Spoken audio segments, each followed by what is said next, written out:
this? Because sorry, I feel very panicked.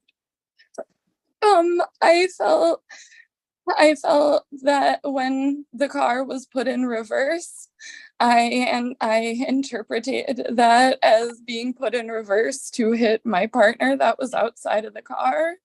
And I didn't know what to do to defuse the situation. I was very scared. So I did do what I did, but I've never done anything like that in my life, and it wasn't intended to hurt. It was just intended to stop the situation, although now I realize it was not the right thing to do. Yeah, but the car wasn't moving when you took the swing, was it? The lights, the reverse lights were on, and I panicked. But was it moving? No, I thought it was going in reverse, though. It was very close to us, and he was between the two cars. Ma'am, in the time that all of that happened, had that been Miss Stewart's objective, she could have gone into reverse and caused great damage, right? Yes, I thought that's what was happening. I thought that's what was going to happen. Hold on a second. I'm sorry. While you're thinking about that happening, you had to exit a vehicle and get yourself up next to her vehicle and then take the swing, right? Yes, Your Honor. That's a lot of time, relatively speaking, isn't it? It didn't feel like it at the time, but yes. Well, it's a lot of time, given what you were trying to prevent, right? All of that could have occurred within the time frame that you got out, walked up to her vehicle and hit her, correct? Yes.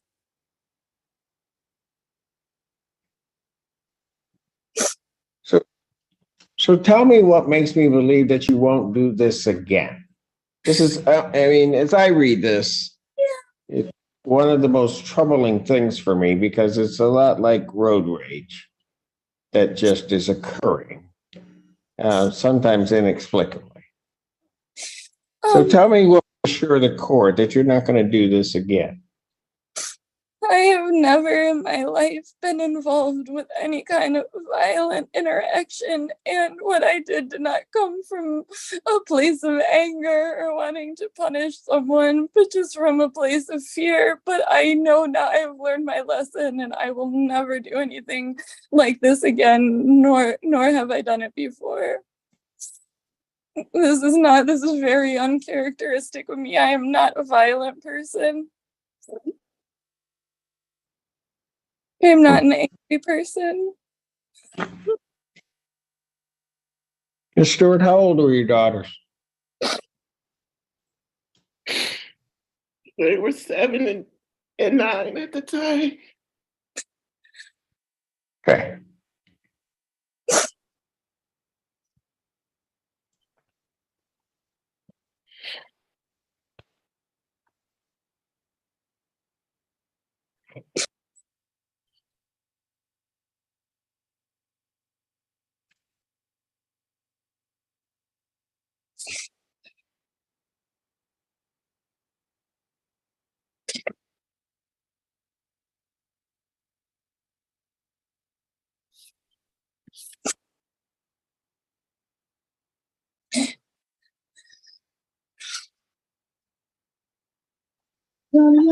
See if she can. Ms. Fenby?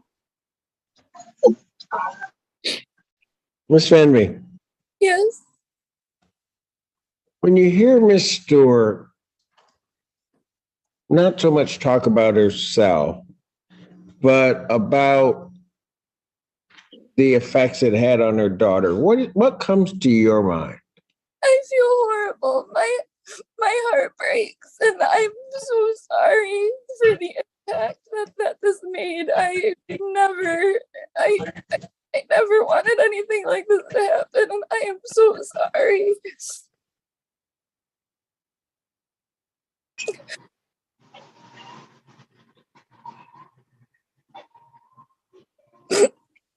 But what do you think about when you hear a mother talk about what her daughters are thinking?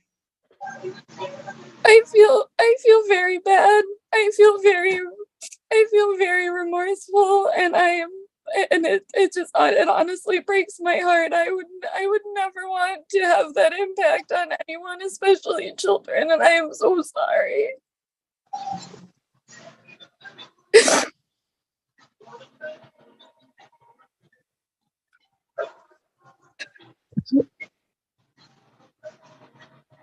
All right. Stuart, let me tell you this. A couple of things.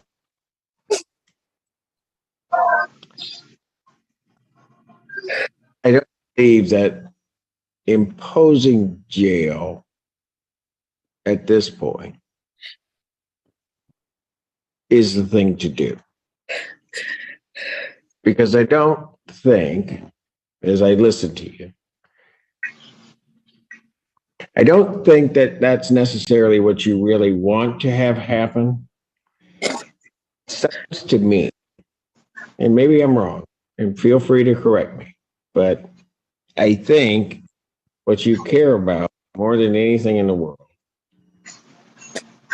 is not even the punch, not even any of that, but what your daughters think and what they think now going forth in the world. I think that's primary to you in everything. As I'm listening to you, I'm trying to decipher what you're telling me, and that's what I'm getting from it. Okay, and I'll just say, as a parent, I hear you. Right, it's tough enough out there without stuff that's happening. But also, I have to say that as I read the report and everything, I have to commend you. Because what you could have done is to step from that vehicle, cause a confrontation that could have gone anywhere.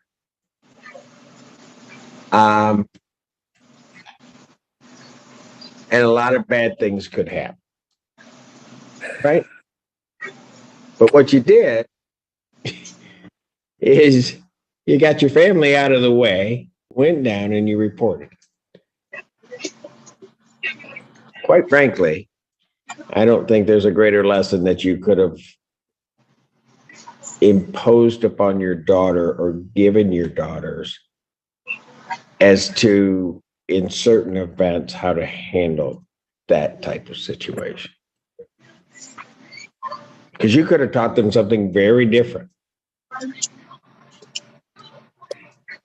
And so, like I said, I have to say, when I look at this, I commend you. I've been sitting here a long time, and I see these incidents, something like this, and they just escalate into things that we can't even imagine that it even started the way that it did, and then it turns into whatever.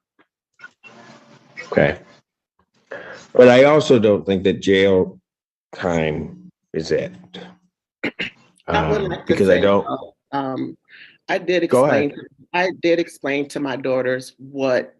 So me, of my request is requests from my daughters, and then me explaining what the possibility of what the sentencing would be, and I did talk to them about what probation was offering. And as my daughters, who is now 14 and 12, from the words of their mouths, they said, "That's it." That's all she would get.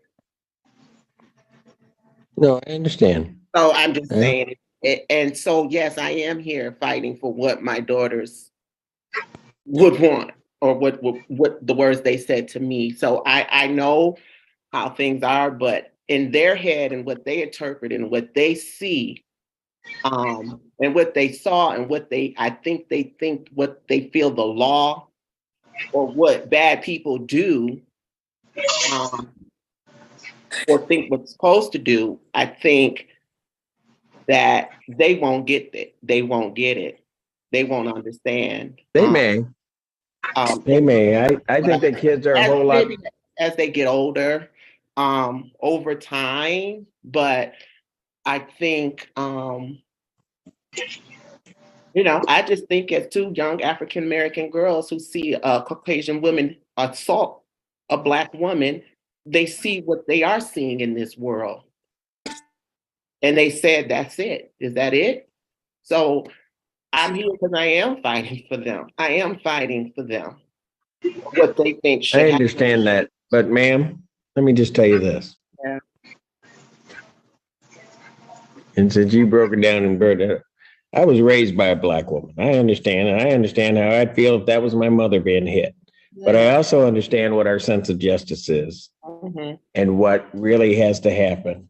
And quite frankly, despite what they may want, as parents raising kids in this world, we don't teach them about what the ultimate thing may be, but we teach them about what the right thing is. And sometimes what we have to do, despite all of the other things that are going on out there in the world, we have to have them understand what may be true justice. Just because something else is happening to somebody else or something is happening in a particular way, that doesn't mean doing X on this end is the right thing. Because I think that way, quite frankly, that's how our kids get in a lot of trouble. And so it's going to take moms like you, like my mom, like all of those moms out there to teach kids that there's a different way, despite what their reaction may be. So I understand what they say. I get it, because I know how I'd feel if it was my mom that was hit. Okay? I don't know that it would have turned out that way. I could see me and my brother coming out of that back seat. I don't know. All right? That's if we could beat my sisters out of there. So I get it. But I think they need to be shown that there's also a better way. And that certain things aren't going to happen the way that they want. I will just say also, in a moment of levity, having raised a daughter and also having my niece, that while I appreciate their thought process in it, I don't know that I'm going to be taking sentencing advice from 14-year-olds. I just, because they have their own way of thinking about the world. I mean, I appreciate their view, but no, we let them run the world. We're all going to be in trouble. But anyway, all right. So here's what I'm going to do, though. And Ms. Polera, I'm going to increase the probationary term. So I'm going to order one other thing. Instead of the 12 months probation, I'm going to send it be placed 24 months probation. She used to pay the $555 fines and court costs. Her probationary fees will likewise concomitantly go up to $720 probation oversight fees. There is to be no use of alcohol, recreational marijuana, or any illegal drug. You'll be subject to random testing as directed by probation. You are to complete an anger management class within 60 days.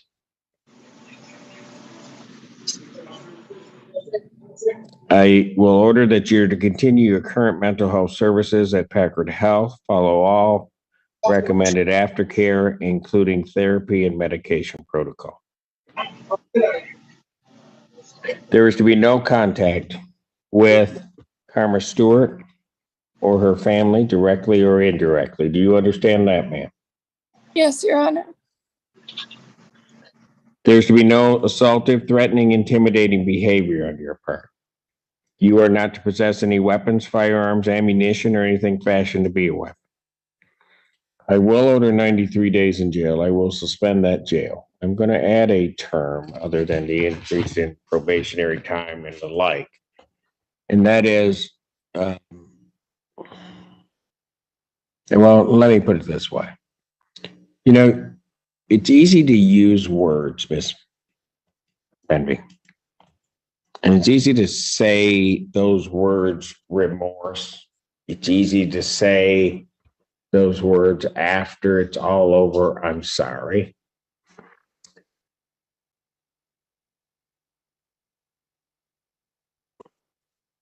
But one always has to wonder whether or not you mean it. I realize when people get before me, they say that all the time, and I have to sort out whether or not they really mean it. So, Ms. Polera, and you know, the other thing, Ms. Benry, I'll just say this. You're telling me that you understand it and that you feel bad about it. Bad doesn't really cover it. You sound, okay, well, you sound like an articulate person to me. So I'm going to reserve the court's right and jurisdiction to impose jail term during this probationary term. But here's what you're going to do. You're going to write 2 letters of apology. The first letter of apology is going to be to Miss Stewart. And I'm going to see whether or not you truly are remorseful. That letter of apology is to be given to probation. I don't want you to have any contact with Miss Stewart. And so that's the first letter. Okay. You understand that? I do. I wrote it down. Yes. And I will be, Ms. Fenby, so that you understand, I'll be reviewing those letters. So I'm going to be the one to see if there's remorse there. So you're going to write that to Ms. Stewart. But then the other thing you're going to do, and in a separate letter, because I think that there are separate issues that if you were really hearing what Ms. Stewart said and not just giving lip service to it, and you don't need their names. I don't want you to have their names. They're minors. You're going to write a letter of apology to the daughters.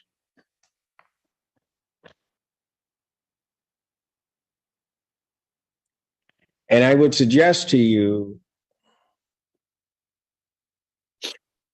that in that letter, that you deal and grapple, maybe to the extent you understand, with what Ms. Stewart said about how it would feel to see that happen to your mother.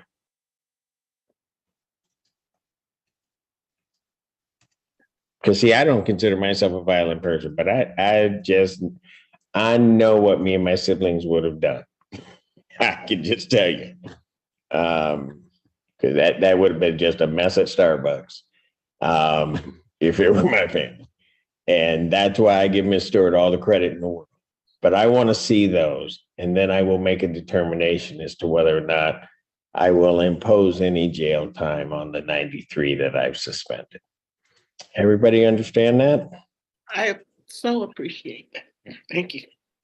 This sentencing hearing centers on a disturbing confrontation that could have ended much worse, but ultimately becomes a powerful discussion about fear, accountability, parenting, and second chances. The defendant, Miss Mary, is before the judge after striking another woman, Karma Stewart, during a frightening incident involving a vehicle. Mary explains that she believed Stewart was about to put her car into reverse and intentionally hit her partner, who was standing outside the vehicle. Panicking, Mary got out of her own vehicle, approached Stewart's car, and struck her. However, when the judge questions her carefully, he points out an important detail. The vehicle was not actually moving when Mary swung at Stewart. She had enough time to leave her vehicle, walk toward Stewart's car, and make physical contact. The judge therefore becomes concerned that the incident resembles the kind of impulsive road rage confrontation that can escalate into something far more dangerous. Mary insists that she wasn't acting out of anger or revenge. She says she acted out of fear and genuinely believed she needed to stop the situation. She repeatedly expresses remorse and tells the court that she has never behaved violently like this before. The judge then focuses on something even more important to Mary, her 2 daughters. He asks how old they were when the incident happened, and Mary explains that they were 7 and 9 at the time. When she hears testimony about the impact the incident had on Stewart and her children, Mary becomes emotional and says she feels horrible. She explains that she never wanted her actions to affect children and is deeply sorry for what happened. The judge then delivers an unexpected perspective. He says he does not believe jail is necessarily the right answer at this point because, after listening carefully, he believes Mary's greatest concern is what her daughters think about her and what lesson they take from the incident. He even commends her for removing her family from the situation and reporting what happened rather than allowing the confrontation to escalate further. But the judge also makes an important distinction.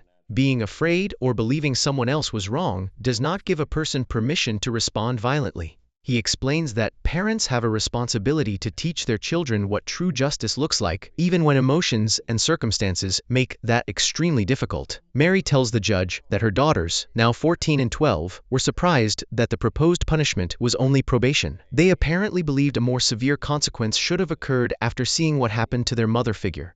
The judge understands their emotions, but reminds Mary that children cannot be the ones deciding criminal sentences. He tells her that parents must sometimes teach their children that retaliation is not the answer, even when they feel someone else deserves it. After hearing everything, the judge decides not to send Mary immediately to jail. Instead, he increases her probation from 12 months to 24 months, orders random drug and alcohol testing, prohibits alcohol, recreational marijuana, and illegal drugs, and requires her to complete an anger management course within 60 days. She must also continue mental health treatment and follow all recommended therapy and medication. The judge orders no contact with Karma Stewart or her family and prohibits Mary from possessing weapons or ammunition. He also imposes 93 days in jail, but suspends that sentence, meaning Mary could still face jail if she fails to comply with probation or if the judge later determines that further punishment is necessary. Then comes the most unusual part of the sentence. The judge orders Mary to write 2 separate apology letters, one to Stewart and another to Stewart's daughters. He wants to personally review the letters to determine whether Mary's remorse is genuine rather than simply something she is saying because she is standing before the court. The judge specifically wants her to confront the emotional consequences of her actions and understand how frightening it would have been for a child to watch their mother being attacked. By the end of the hearing, Mary receives a significant opportunity to avoid jail, but the judge makes it clear that this is not a free pass. Her future depends on proving through her actions, not just her words, that she has learned from what happened. Yeah. People versus Trader Guyton. Mr. Ganatra for the people. Ready again, Judge. Torshel Feaster, Assistant Public Defender, on behalf of Ms. Guyton. Ms. Guyton, please state your name for the record. Treated Guyton. Thank you, Judge. If you recall, we were here a couple of weeks ago, at which time Ms. Guyton was supposed to turn herself into the county jail. My understanding is she did not turn herself in on the day and time the court ordered her to, but that she did later turn herself in. We're asking for an adjournment now that she's in jail. Go ahead, Judge. I'm sorry. It kind of happened like that. Okay. Yeah, I think there was some. She was supposed to turn herself in on April 14th. She didn't. She then attempted to file an online bench warrant request because she knew she didn't turn herself in. That was on April 19th. We denied that. And the 19th was what day? That was a Wednesday. And then she decided, well, might as well try to deal with it. And then finally turned herself in on the 22nd, but then left. They let me go. Oh, yeah, okay. I don't know if they let you go. Yes, sir. But then somehow or another, then she came back. Can I please Yes, speak? Hold on, Ms. Guyton. Judge will let you talk. Let me let Judge know what we want to do today. Oh no, I'm done with her journey. Okay, Judge. I also submitted in this file a late referral to drug court in this matter. Ms. Guyton and I had spoken, and I think she's an appropriate candidate for drug court. I had spoken to Mr. Ganatra about this previously, and I believe he does not have an objection.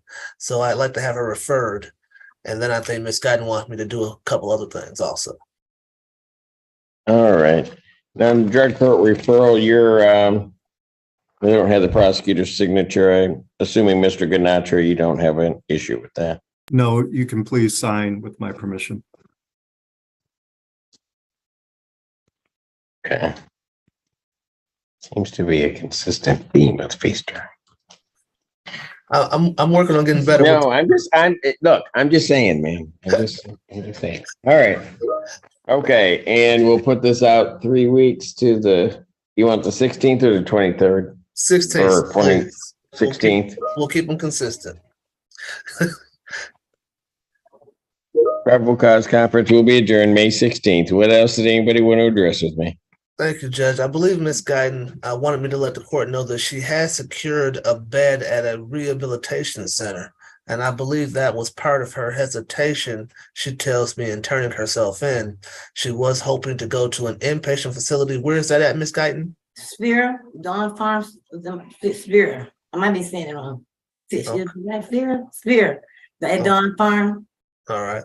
And so I think she is asking around if you would consider releasing her to inpatient treatment to Dawn Farms, provided that the bed she had previously secured is still available. Can I speak or wait? Go ahead. Oh, okay. Yeah, I've done my intake. I've done my access to my everything to access. I've done my intake. I've done everything I needed to do. I was ready to go, bag packed and everything. I was supposed to be there Monday at 1:30. But like I said, I didn't know what to do between Judge Simpson and then that. So all I gotta do is once I get down home, call them and I'm back in. I got a bed. But my bags are still packed.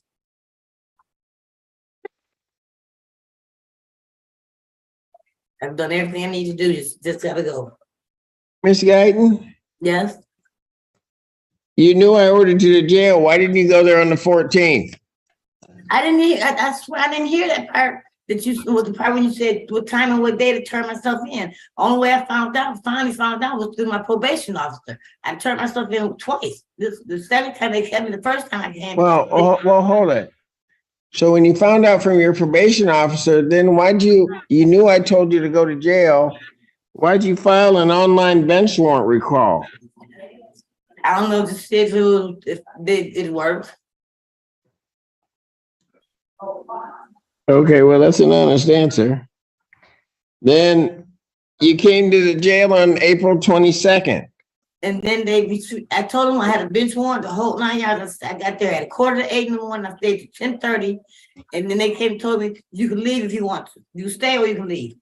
That's all they told me. So they told you could stay or leave because there was a bench warrant out. Yes, exactly. Okay. And so if that was the case, then did you go back? Yeah, I let me come in and came back again. When did you go back? I went back the next day. Why'd you go back the next day if they told you you could leave? Because something didn't sound right. For them to tell me I can stay or leave. Okay, so something between the time you left and the time you came back, something just didn't sound right. No, it didn't seem right. So you went back. Yeah. Yeah, that might have been because they told you not to leave. No, they didn't tell me to leave, Your Honor. Oh, okay. All right. They didn't tell me. They told me that I could stay or leave. They really did. So I left. Yeah. Sheriff's Department always does that. In the face of a bench warrant, they just tell you to leave. All right. Mr. Feaster, anything else you want to add to what your client has indicated? Not at all. Bond will continue as it's currently set. I want to see if she gets into drug court before I want to see what the assessment says before I release the inpatient treatment, because I'm not sure whether or not she may have a bag pack, but I'm not sure that there's anything waiting there for her, given the behavior of the defendant. Thank you very much, Judge. Thank you. So you gonna Sit tight, Miss Guy, and I'll come see you.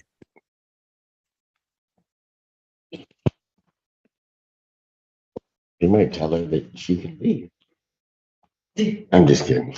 Courthouse case.